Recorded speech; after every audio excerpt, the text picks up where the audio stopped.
Big story today out of Dallas. The seatbelt light was on. They were taxiing. And then the passengers on board an American Airlines flight from DFW to Chicago heard something troubling and then blood-curdling. And as we've seen before in the post-9/11 era, the passengers went into action themselves. But this time, the onboard danger was a flight attendant who took over the PA and sounded as if she had taken leave of her senses. Our report tonight from NBC's Pete Williams.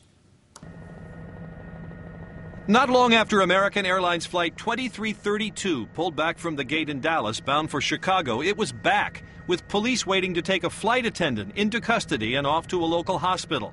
This passenger video shows crew members trying to subdue the flight attendant after she began a rant on the PA system as the plane taxied out. Someone was talking about crashing. It was like, we don't want to take off, and the pilot was still driving like he was going to get on the runway, so people were very nervous. The passengers say she also complained about the airline's bankruptcy reorganization, said she'd lost a friend on 9/11, and even said the plane could not take off because it didn't have enough ice. Kevin Rich says he was among the passengers who eventually helped the crew subdue her. There were about 4 of us, I guess 5 of us, including the flight attendants, who actually set her back down in my seat because my seat was the closest seat. Officials described the woman as a veteran flight attendant, and several passengers say she complained she hadn't taken her medication for a mental disorder.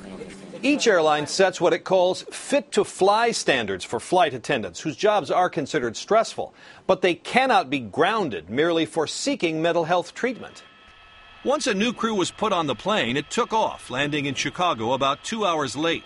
Security experts say while there was never any danger, it's an illustration that passengers are no longer docile observers.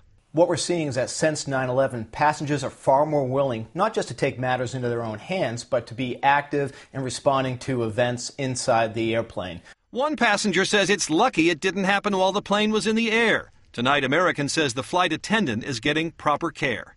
Pete Williams, NBC News, Washington.